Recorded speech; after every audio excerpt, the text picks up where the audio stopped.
Jóvenes, bienvenidos. Vamos a continuar pues hablando un poco acerca de los tamales. Pues dice que los tamales pues simplemente son un platillo o un producto que se elabora a base de masa elaborada con maíz y que normalmente se rellena de carne, pollo, chiles o frutos y se cocinan al vapor. Los ingredientes del relleno pueden variar según el gusto o la región donde se preparan este tipo de tamales. Pues acá de esta manera son los tamales que se elaboran.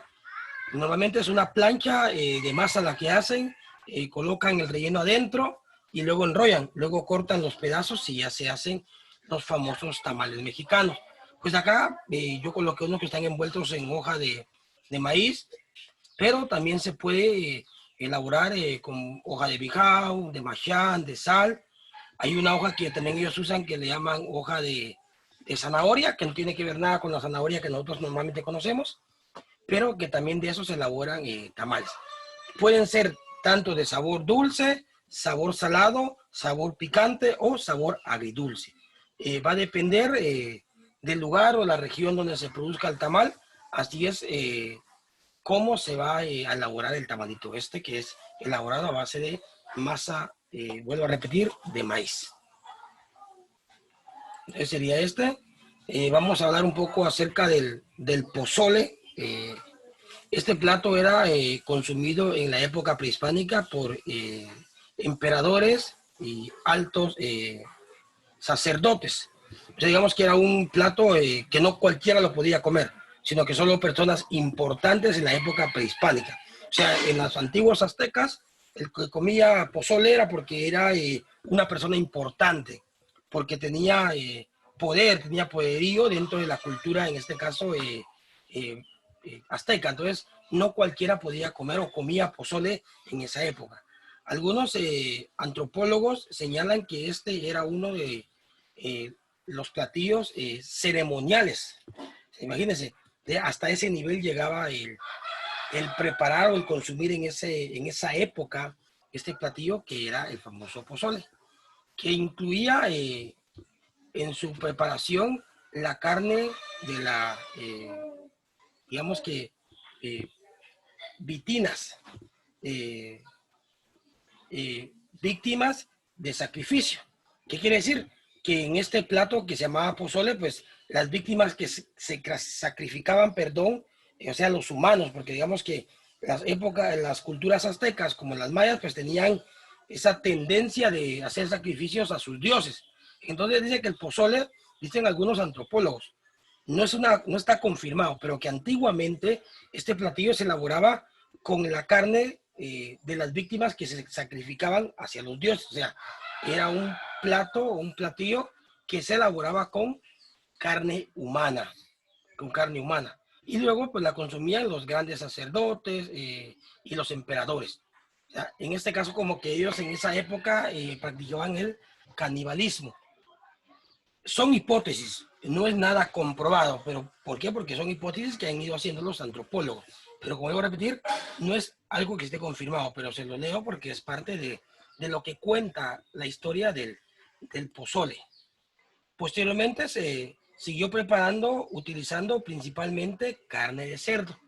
O sea, ¿qué quiere decir? Que ahora, pues en la época, pues por supuesto que a nadie se come a su propia especie, o sea, humana, pero antiguamente se que así era, ahora pues se hace con la famosa carne de cerdito, que es una carne bastante generosa en sabor, o sea, contiene notas en sabor, pero exquisitas. El pozole es un caldo con granos de maíz, porque específicamente es. Y según la región, se incluye carne de pollo o carne de cerdo. Puede ser blanco, rojo o verde, según la verdura que se le agregue al caldo. O sea, dependiendo, ¿va? Que le determinará el sabor. O sea, todo dependiendo de la verdura, digamos que puede ser blanco, puede ser rojo, puede ser verde. Y lo que no puede faltar en el pozole es los granos de maíz. En algunos lugares, pues los hacen con los granos de maíz entero, pero en algunos otros lugares hacen el maíz previamente molido. O sea, lo hacen en granos o en porciones más pequeñas, pero sigue estando entero. Entonces, este es el famoso pozole de México. Y pues por supuesto tenemos las tres, aquí en esta imagen, los tres colores. Tenemos blanco, tenemos rojo y tenemos verde. Para mí, cuando los he probado, el mejor es el rojo. Pues el rojo lleva jitomate y lleva una variedad bastante amplia de chiles. Y esos chiles pues le dan un sabor, no solo color, sino que también le dan fragancia.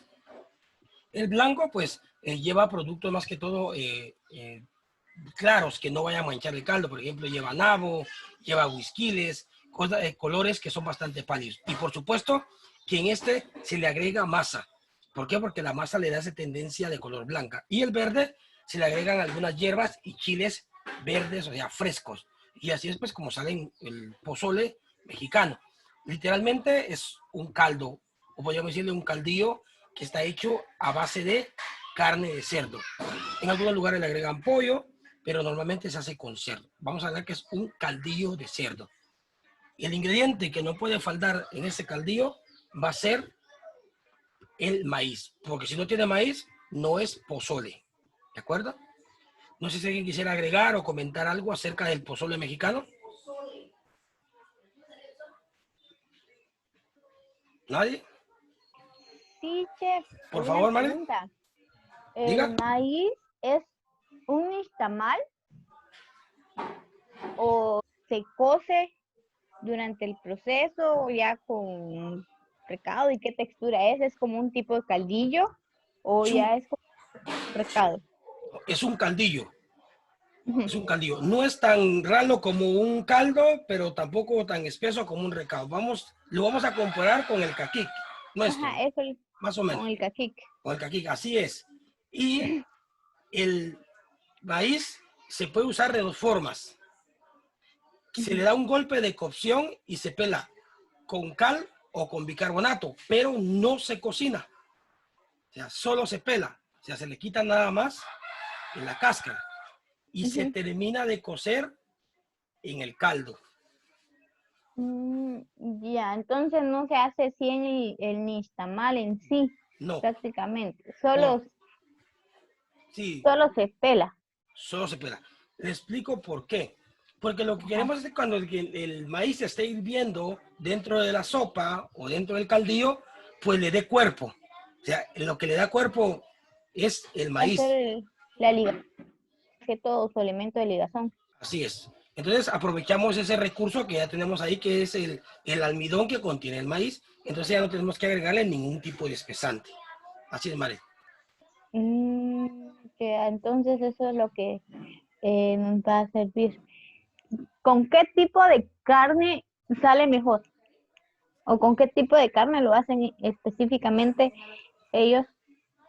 Con cerdo, Cerdo. claro. y usan partes no demasiado magras. Vamos a poner, usan espaldilla, la parte de donde se saca más o menos entre la parte media entre el costillar y el espinazo, porque tiene un poco de grasa, y o si no, usan parte del jamón, o sea, de la pierna, que también tenga una corteza, una parte delgada de grasa, porque esa grasa también va a complementar el sabor de la preparación. Y entonces no son carnes magras, sino carnes grasosas. Grasosa, así es. Sí, lo que me he dado cuenta en el transcurso de lo que vamos viendo, que los mexicanos prefieren la carne grasosa que a las carnes magras.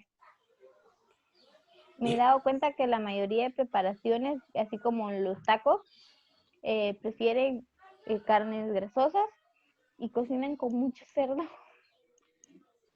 Acordémonos de esto, que el cerdo no solo es barato, porque realmente producirlo no requiere mucho costo. Y otra cosa es que se aprovecha todo. O sea, digamos que en este animal una de las características es que no se tira nada. Lo único que tiramos es el poquito pelo que le sacamos de encima y los dientes, ¿verdad? Porque no nos podemos comer. Y de ahí todo se come. Se comen sesos, se comen orejas, se comen cachetes, se come lengua, se comen los intestinos. O sea, vamos a hablar que literalmente del cerdo se come todo. Entonces es una carne generosa, es un animal generoso que nos proporciona todo. O sea, no podemos, no tiramos casi nada. Incluso la sangre se hace en morcilla. Entonces es una carne o un animal bastante generoso con nosotros. Entonces, por eso los mexicanos han optado a utilizarlo. Y aparte que no me dejarán mentir que es una carne súper sabrosa, súper sabrosa. Yo siempre he dicho que de todas las carnes, para mí una de las más sabrosas, siempre, yo puedo decir, es el cerdo. Que Es una también va carne. a depender, sí, sí, eso sí es cierto, chef, pero también va a depender del tipo de crianza que se le dio al cerdo. ¿Por qué? Le pongo un ejemplo. Yo tengo un vecino que vende carne de cerdo. Nosotros aquí en mi casa criamos cerdo, pero el cerdo nosotros lo criamos ya, por decirle, con desperdicio, con masa, con maíz, y ellos es como es de engorde con puro concentrado. Al hacer las dos carnes, ambas saben distintas, incluso la textura de la carne del cerdo, el que fue criado más, por decirle, hogareño, es un poquito más maciza que la otra carne que venden, y eso me he dado cuenta porque hasta el mismo señor dijo, porque su carne sabe diferente a la mía. Pero yo creo que tiene mucho que ver la crianza del animal. Sí, Marilyn, gracias. Por supuesto, yo siempre he dicho que el sabor de algo lo va a definir lo que comió anteriormente. Y me refiero a todo. Me refiero a que si un pollo, pues va a saber a lo que come. Un pez va a saber a lo que como. El ser humano incluso va a saber y se va a percibir a lo que come. Las plantas van a saber a lo que comen. ¿Por qué? Porque si se le agregó demasiados pesticidas, demasiadas cosas químicas, va a saber a químicos. Pero si se le agregaron algunos pesticidas, pero también abonos orgánicos, va a saber mejor. Entonces, de igual manera pasa con la crianza de los animales. Acuérdense que ese cerdito de engorde que cría la otra persona que usted menciona, pues ese alimento tiene esteroides, tiene proteínas, tiene algunos químicos que ayudan a que el desarrollo muscular del animal y la grasa pues sea mejor. Más sin embargo, el que nosotros creamos pues con comida casera, porque realmente así es, pues le va a proporcionar el sabor a esa comida. Es increíble. Entonces, claro, cada animal o cada alimento que estamos consumiendo va a saber a lo que come. Y yo siempre he dicho que si yo quiero que un pez sepa bien, le voy a tener que dar un concentrado de calidad. Si yo quiero que un cerdo sepa bien, pues voy a combinar su forraje entre maíz, un poco de cebada, un poco de trigo, entre todas esas cosas. ¿Por qué? Porque la combinación de todos esos cereales, pues, van a contribuir que el animal sepa mejor. A las aves, lo mismo. Entonces, todos los animales van a saber a lo que comieron. Eso definitivamente, María. Y en eso sí tiene razón. Entonces, no sé si quisiera agregar algo más o alguien más quisiera agregar algo.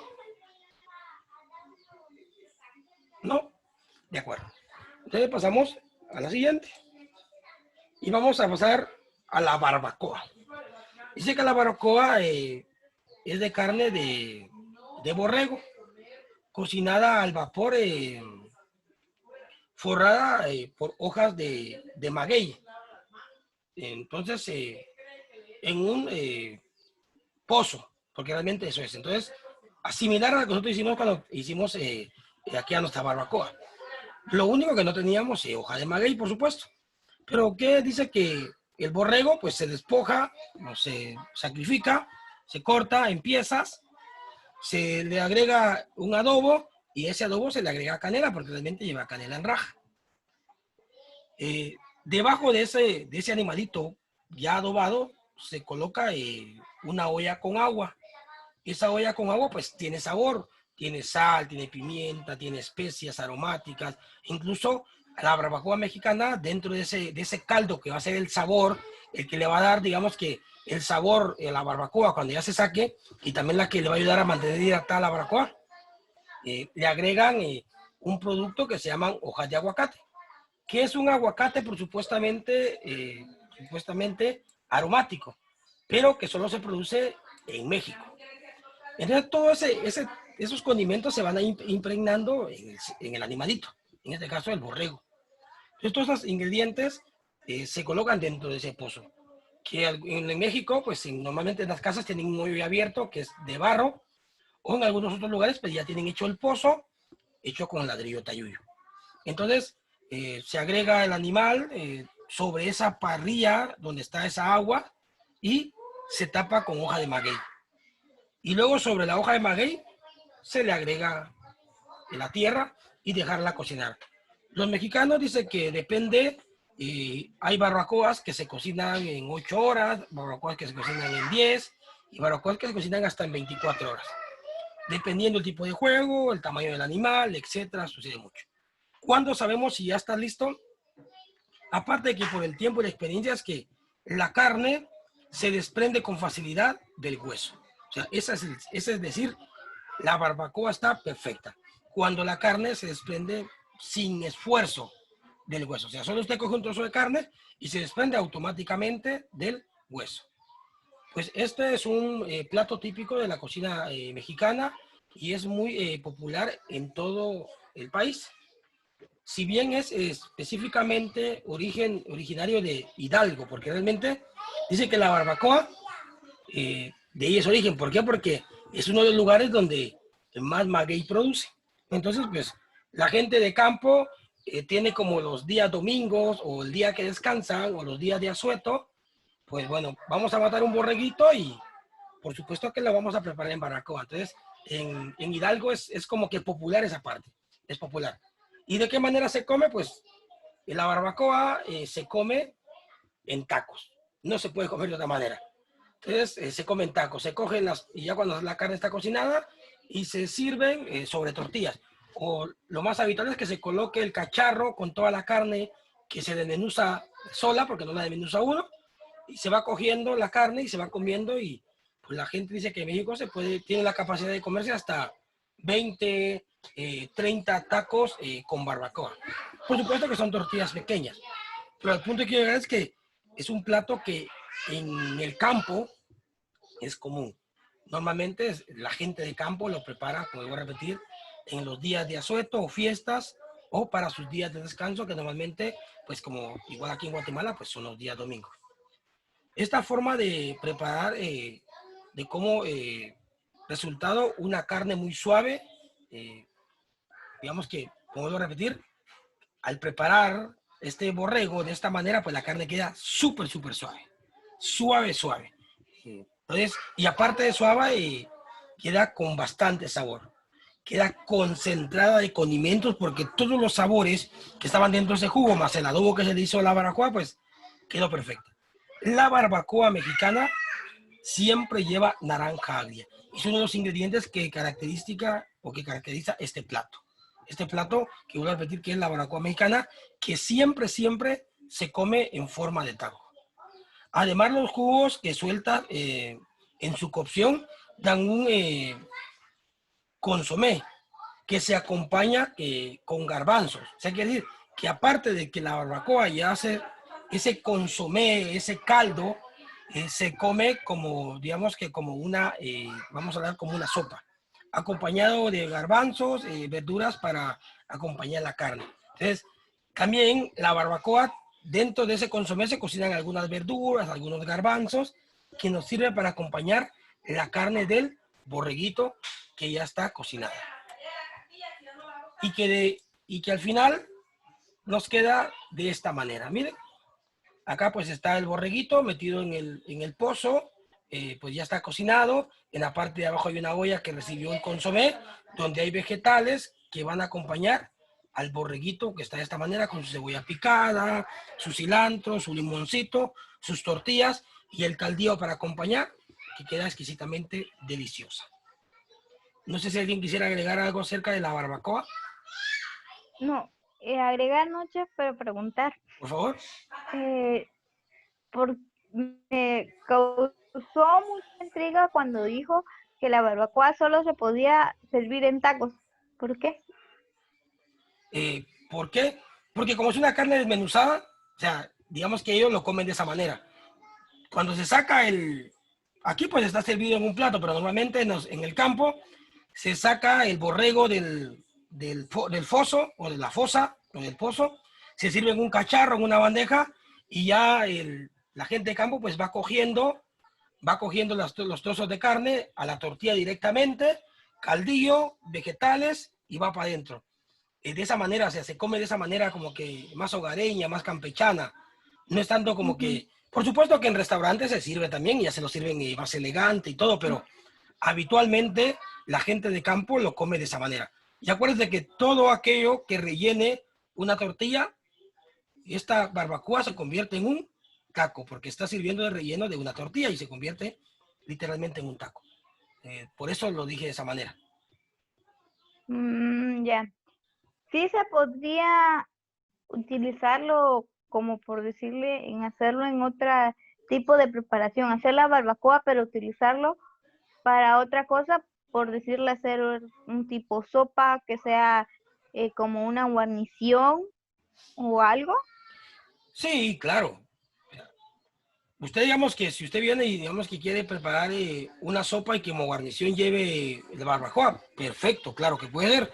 O incluso digamos que usted quisiera usar esta carne tipo desmenuzada y usarla como hacer un Relleno. timbal y acompañarla con carbohidratos y vegetales también.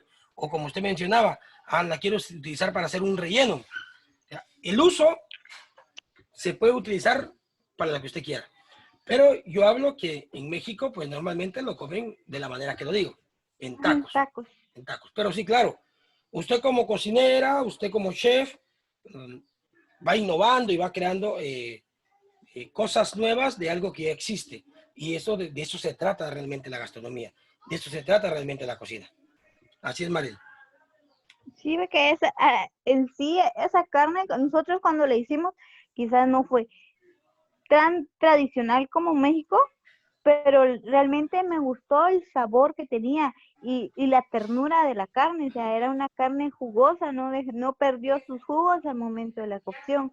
Me gustó mucho eso, que se quedó todavía jugosa y se sentía todos sus sabores, incluso está bien buena la carne. Y ya así me da la pauta que la puedo utilizar para distintas cosas. Sería de invitar, en lo cual quedaría por su sabor. Es una carne que se presta, siento yo. Sí, claro. Pues nosotros decimos de cerdito porque, pero realmente es esa de Borreguito, borrego. no hay borreguito. No hay borreguito, pero claro, pues voy a repetir, usted le puede dar el uso que realmente que considere usted como experta de la gastronomía, que va a convenir el sabor de esta preparación. Lo puede hacer de la forma que usted quiera. Eso sí, gracias Marilyn, muy amable. No sé. Eh, Vamos a hablar un poco acerca de los chiles rellenos. Dice que el chile está presente en toda la gastronomía mexicana, pero en este platillo es el protagonista. O sea, normalmente en todos los platos mexicanos el chile es como un complemento, pero en los chiles rellenos, valga la redundancia, acá el protagonista es Selva. O sea, yo, el picante, el chile, soy el protagonista. Dice que existe en este país una enorme variedad de picantes y aunque son consumidos en casi todos los platillos, eh, casi siempre son molidos o también que se usan combinados con otros ingredientes para hacer salsas. Normalmente así se utilizan los chiles, o sea, que son molidos, secos o frescos y que se combinan con otros ingredientes porque normalmente con los chiles se hacen salsas picantes para acompañar cualquier otro tipo de comida. Podemos tal vez repetir los taquitos, tal vez para acompañar algún tipo de sopa, un caldo, etcétera. Pero en el caso de los chiles rellenos, pues acá ya no. Acá él es el protagonista. En este plato típico de la cocina mexicana, los chiles permanecen enteros y los rellena. Dice, se hacen con carne, con verduras o en una combinación de ambas. O sea, que se hace un sofrito de la carne, de las verduras, etcétera, y con eso pues vamos a llenar el chile. Normalmente se usa chile poblano, pero se puede rellenar cualquier otro tipo de chile. Un jalapeño, si usted quisiera, etcétera. O sea, cualquier tipo de chile se puede rellenar. Por ejemplo, si tiene un ají y lo quiere rellenar, se puede. No existe como que una regla, bueno, solo este chile puede rellenar, no. También hay chiles dulces que también se pueden rellenar.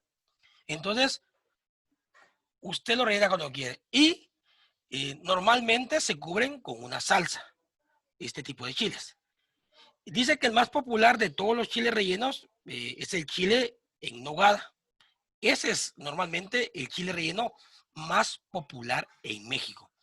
Pero eso no quiere decir que no se puedan o no se elaboren otro tipo de chiles rellenos, por supuesto. Pero de una vez aclara que el más popular es el famoso chile en nogada. ¿Qué es el chile en nogada? Pues un chile poblano previamente asado o escalfado, como se le quiera decir. Se le extraen las semillas y luego se rellena de una fritura de carne con cebolla, cilantro y se baña con una salsa que su base es almendra. Perdón, nuez, nuez y almendra. Esa combinación de dos semillas pues hacen que la salsa tome un aspecto de color blanco y nuevamente se bañan con eso. Y se guarnece o se acompaña con la famosa granada o granadilla roja de México. Entonces, como debo repetir, eh, hay una variedad bastante amplia de chiles rellenos. Dice, entonces, dice que que se ha convertido el chile en nogada se ha convertido en un platillo típico de las fiestas patrias. ¿Qué quiere decir? Que como dice que el chile en nogada representa los colores de la bandera mexicana, entonces en las fiestas patrias, pues el chile en nogada es una preparación o un plato que está presente en esa festividad o en el cumpleaños de la independencia de México. Entonces es bien interesante esa parte. Entonces, eh, vuelvo a repetir, dice que es un chile relleno, pues con carne, según los vegetales, bañado con una salsa de nuez, entonces, y con semillas o granos de la famosa granada o granadilla. Y acá pues tenemos dos preparaciones. El que tenemos al lado derecho pues es el famoso chile en nogada, que es el chile poblano relleno de carne, cebolla, condimentos y que está bañado de la famosa salsa blanca, que esta salsa blanca está hecha de nueces. Y los granos rojos que miramos sobre ella pues es granos de granadilla. Y al lado izquierdo pues tenemos otro chile, que también es un chile poblano, que está relleno de quesos, forrado con huevo y bañado en salsa de tomate. Y después pues, también podemos ver chiles rellenos de pollo, podemos ver chiles rellenos de vegetales, chiles rellenos de cerdo, de res, de cordero. Incluso en algunos lugares están haciendo chiles rellenos de camarón o de mariscos. Se forran o se hornean o se cocinan al vapor, pero sigue siendo un chile relleno. Entonces, estos son los famosos chiles rellenos. No sé si alguien quisiera agregar algo. Sí, chef, con lo del chile, los chiles en ahogada, eh, Pues, he leído que solo se hacen por una temporada específica, ya que en su contenido, en su relleno, no solo lleva carnes, sino que también se combinan con frutas y una de esas son las peras, manzana y durazno, en lo cual son específicamente de la temporada que tienen ellos ahí en México. Por decirlo así, como aquí en Guatemala las conservas que lo hacemos con el durazno que tenemos en esta temporada. Ellos utilizan sus frutas de temporadas para combinarlo con el relleno de la carne que tienen. Y De acuerdo. también llevan lo que son las nueces, que creo que la nuez es como que algo principal también del platillo. Gracias, María. Sí, sin la nuez no es posible elaborar la salsa. O sea, sin la nuez no es posible elaborar la salsa. O sea, no se podría elaborar la salsa sin la nuez. Y por supuesto, pues que los frutos de época, como en todas las culturas gastronómicas a nivel mundial, pues en este caso, pues van aprovechando ciertos productos pues que tienen en ciertas épocas. Entonces, en este caso, pues México pues aprovecha esos frutos porque pues se puede dar el gusto de comer los chiles porque en esa época pues los productos se puede decir que son económicos, porque entre más producción haya de cierto ingrediente, el valor pues económico baja en costo. Entonces, de igual manera es cuando se producen platos por temporadas o por épocas. Pero, como voy a repetir, pues es un plato representativo para las fiestas de independencia o las fiestas patrias cuando México las celebra. ¿Por qué? Pues porque representa los colores de la bandera. El blanco de la salsa, el rojo de las semillas y el verde, pues, del chile. Entonces, son los tres colores que contiene la bandera de México. Entonces, pero también es como algo representativo para ellos como cultura. Pues vamos a hablar un poco acerca del famoso aguachile. Dice que es un plato originario de eh, Sinaloa y que de toda la costa norte de México. O sea, quiere decir que realmente es un plato costero. ¿Qué es el aguachile? Eh, Dice que es preparado digamos que al ceviche, porque realmente eso es lo que es un ceviche. Entonces, eh, es una mezcla, digamos que de ingredientes que van a condimentar ese ceviche que se le llama a esa mezcla de ingredientes el famoso aguachile. Consiste en camarones crudos con jugo de limón, cilantro, chile, cebolla, sal y pimienta, que realmente ese es el aguachile. Y se guarnece con pepino verde, cebolla morada, cebolla blanca, cebolla roja y rodajas de chiles jalapeños o chiles campana, que yo le dice. Dice que habitualmente el agua de chile se elabora con pescado. Dice que puede ser con un pez sierra, con una lubina, con una vieja, peces de agua dulce como de agua salada. Dice que normalmente con eso se elabora el agua de chile. Pero hoy en día, pues las nuevas generaciones han ido elaborando preparaciones con el agua de chile, ya con camarones, con calamares, con surimi, etcétera. O sea, han ido incorporando otros ingredientes. Pero normalmente el agua de chile se elaboraba a base de pescado. Entonces, incluso esta agua de chile no solo es famosa en México, sino que fuera de sus fronteras.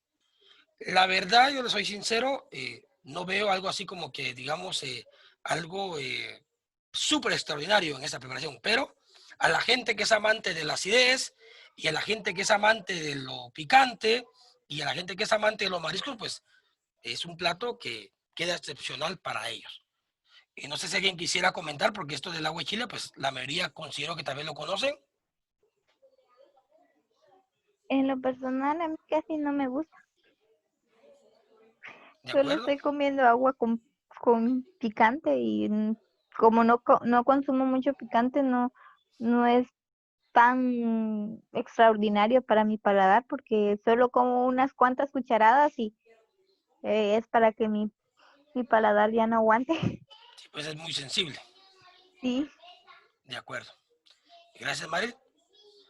Pues dice que normalmente pues se debe hacer, ahora pues lo elaboran con camarones, pero realmente debe ser con pescado y hay que tener cuidado, Como es un producto fresco, o sea, no llevar ningún proceso de cocción, debemos de tener cuidado que el producto sea fresco, o sea, tenemos que verificar, sentir olor, ver texturas, sentir texturas, ver color, etcétera, tanto en el camarón, o en el calamar, o en el pescado que vamos a utilizar para hacer el famoso aguachile. Que pues acá tenemos que hay verde y hay rojo, dependiendo del tipo de condimento que agregue. Pues el rojo tiene guindías rojas, chiltepín le dicen ellos, que es un picante que se seca y da este color similar como que fuera un chile cobanero, de esa manera. Entonces aquí tenemos el famoso aguachile, que es un producto, o es una preparación roja o también puede ser verde, que normalmente lleva pepinos y cebolla roja únicamente. Y por supuesto, si llevas aromáticas, y no puede faltar el extremo picante en esta preparación.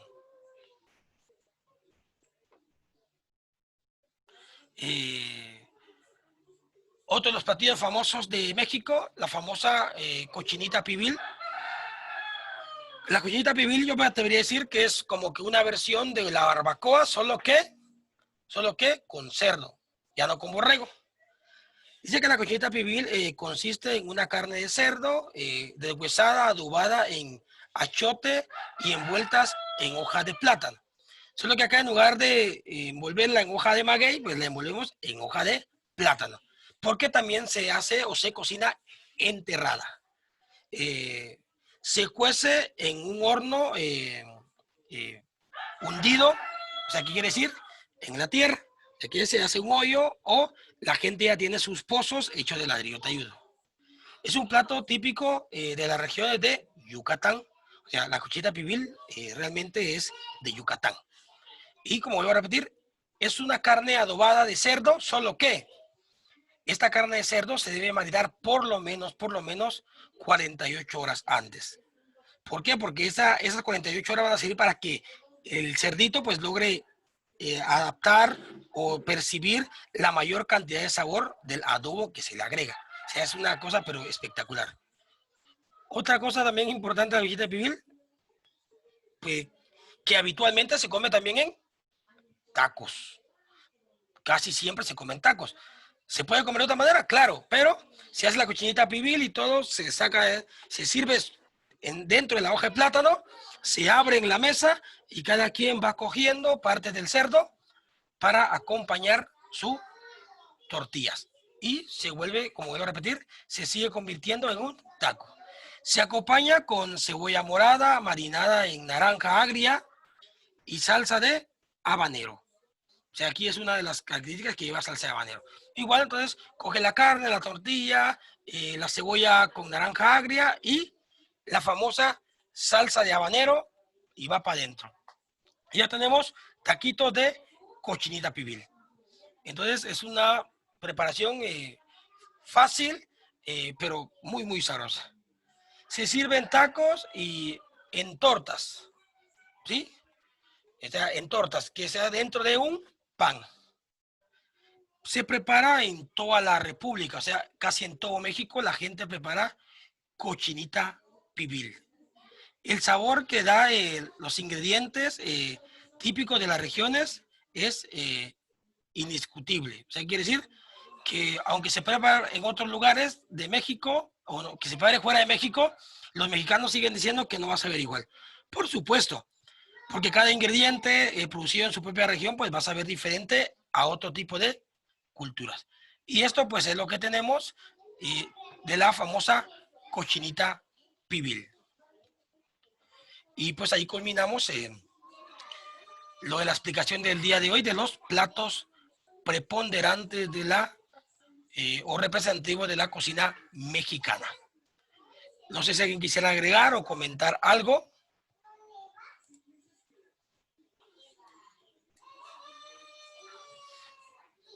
¿Nadie? De acuerdo. Bueno, entonces les quiero comentar algo, pues acá tenemos la explicación del día de hoy. Entonces, el día de hoy, ¿cuál va a ser la actividad? Eh, la verdad que la actividad del día de hoy no va a ser casi nada, no va a ser complicada, sino que va a ser la verdad que sencilla. lo que tenemos que hacer es que yo les voy a compartir un documento y usted me va a elaborar un cuestionario de los platos representativos de la cocina mexicana. Pero ¿de dónde lo va a sacar? Del documento que yo le voy a compartir. Se lo voy a compartir por aulas virtuales y también se lo voy a compartir a través del WhatsApp. Mejor la vamos a dejar más fácil. Mejor no hagamos un cuestionario. Mejor vamos a hacer lo siguiente. Vamos a hacer un glosario. Un glosario hagamos mejor. Vamos a hacer un glosario que mínimo tenga 15 palabras. Un glosario de mínimo de 15 palabras.